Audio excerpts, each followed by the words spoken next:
Dios les bendiga, amados. Dios les guarde. La gracia de Hashem sea con ustedes. Quiero compartir el evangelio en este momento. Quiero hablar, amado, una palabra. Quiero decirles que es tiempo de buscar a Dios. A todos los que me están escuchando por este medio, en esta transmisión en vivo, es tiempo de buscar a Dios. Estamos en la recta final y cada persona va a comparecer delante de Dios.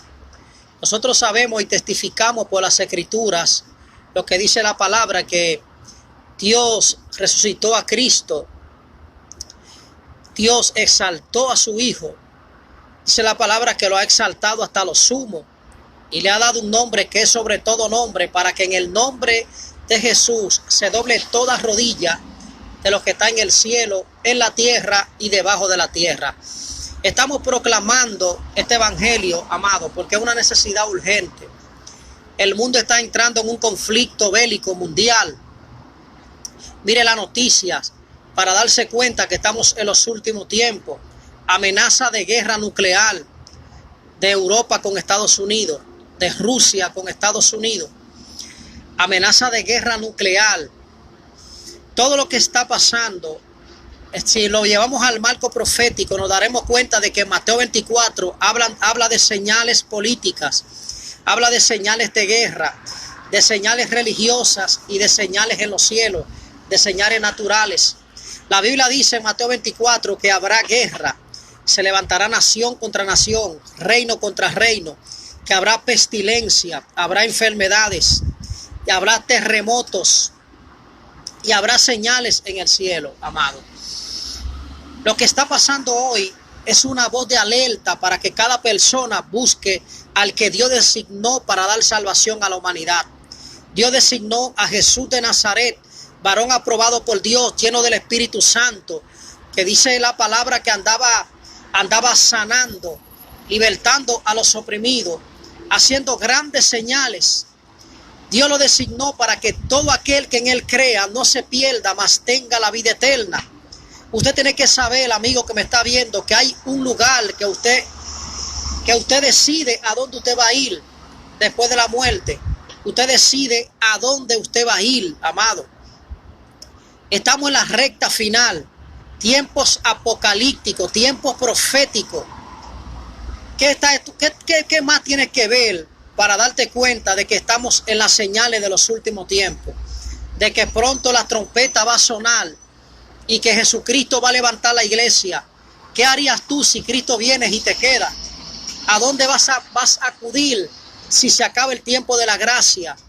O cuando tengas que morir y tengas que presentarte delante de Dios y no esté lavado con la sangre de Cristo, no tenga esa señal, ¿qué vas a hacer delante de Dios? No te podrás justificar.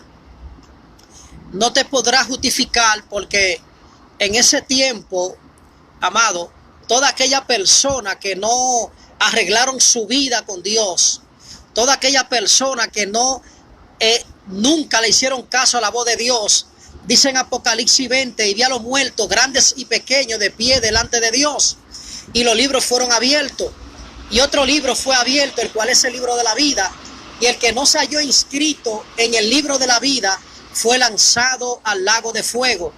Muchas personas no predican este tipo de mensajes, no les gusta hablar del infierno, no les gusta hablar del lago de fuego, pero el que más predicó del infierno fue Jesucristo. Porque si vemos las epístolas, si vemos el Antiguo Testamento, Dios no había dado esa revelación tan contundente, no la había revelado al mundo como la reveló el Señor Jesucristo. El infierno es real. Y aunque no se predica mucho este tema, amado, quiero decirte que si no existiera el infierno, si no existiera la condenación, no tuviera sentido la muerte de Cristo. ¿De qué nos iba a redimir? ¿Para qué iba a morir Cristo? ¿Para qué iba a sufrir si no hubiera infierno? Si no hubiera condenación. Mas ciertamente hay un lugar de condenación, y un día usted se va a presentar delante de Dios, delante del tribunal divino. Y si su nombre no está escrito en ese libro, por negligencia suya, por no aceptar a Cristo, usted será lanzado al lago de fuego. Dios bendiga a mi hermano José Manuel de los Santos. Que la gracia de Hashem sea contigo, varón de Dios. Entonces, amado, esa es la realidad. Mire lo que pasó en el gasoducto de Rusia, que es el suministro de Rusia para Europa. ¿Cómo fue ese gasoducto atacado? Posiblemente por las élites americanas o por algún otro país para beneficiarse ellos y poder venderle el gas a Europa. Esto está creando conflicto aquí en Europa. En las noticias internacionales se está hablando de que esto fue algo planificado por alguna potencia que quiere beneficio. Y todos sabemos que la única potencia que quiere los beneficios, que quiere que le compren el gas a ellos, es Estados Unidos. Ahora, ¿qué puedo decir, amado?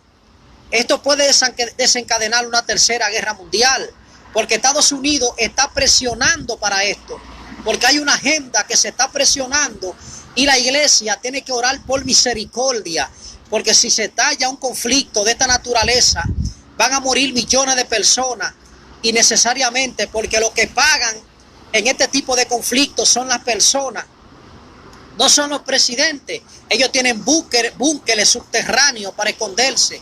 La élite tiene búnkeres para esconderse. Pero los que pagan son los inocentes en este tipo de guerras nucleares o guerras mundiales entre dos potencias. Hoy Estados Unidos está al rojo vivo con Rusia, porque Rusia está diciendo, y tiene lógica, porque no tiene sentido que los rusos ataquen el gasoducto, los gasoductos más grandes que surten a Europa, que surten a Alemania. No tiene sentido que Rusia, que se beneficia de esos gasoductos, lo ataque ellos mismos o lo destruyan para no vender gas a Europa.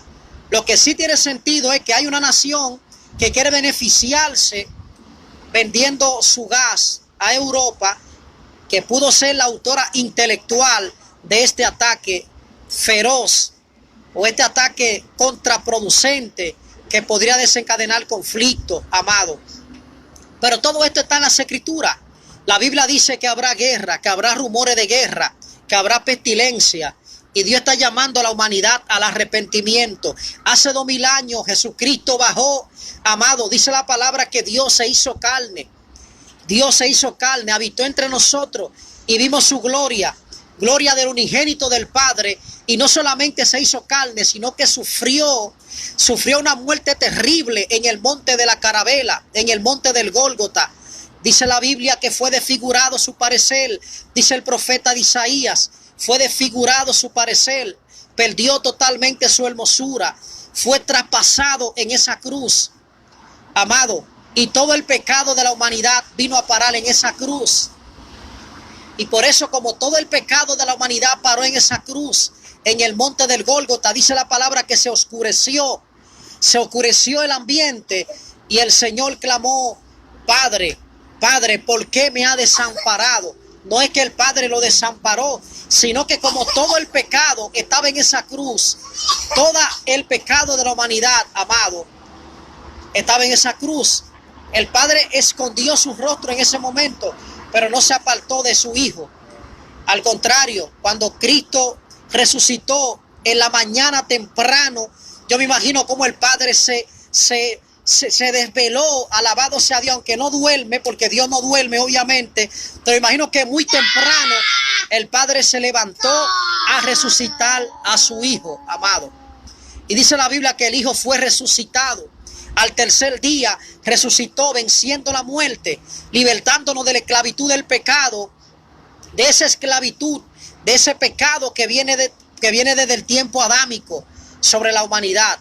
Porque dice la palabra en el libro de Romanos, dice el apóstol Pablo, por cuanto todos pecaron, están destituidos de la gloria de Dios. Pero dice la Biblia que Dios muestra su amor para con nosotros, en que siendo nosotros pecadores, Cristo murió por nosotros. Amado, Cristo dio su vida para darte vida eterna. Tú merecías ir al infierno, tú merecías la condenación, era tú el que merecía ser azotado y morir. Mas sin embargo, era necesario que muriera un justo por toda la humanidad, y no que toda la humanidad pereciera, para redimirnos del pecado adámico, de la maldición del pecado, alabado sea Dios, o de la maldición de la ley, que son las ordenanzas acusatorias que nos acusan y nos separan de Dios. El Señor la clavó en la cruz y ahora por su sangre tenemos entrada gratuitamente al trono de la gracia. Y no importa cuál sea tu pecado, no importa cuál sea tu atadura, si tú aceptas a Cristo como tu Salvador, tiene la salvación de tu alma, porque Él no vino a perder tu alma. Él vino para que en ese día, cuando tú estés delante de Dios, delante del Señor, tú puedas decir: Padre, heme aquí. Y el Padre pueda decir: Hijo mío, entra al gozo de tu Señor. Para eso vino Cristo. Dios le bendiga. Que la gracia de Jesús sea con ustedes. Hay que buscar a Dios. El tiempo se acaba. Tiempo profético, tiempos apocalípticos. Estamos en la antesala, amado, de la gran tribulación. Estamos en la antesala donde se va a manifestar el anticristo. Por eso, amado, hay que buscar a Dios. Dios le bendiga a cada uno de ustedes.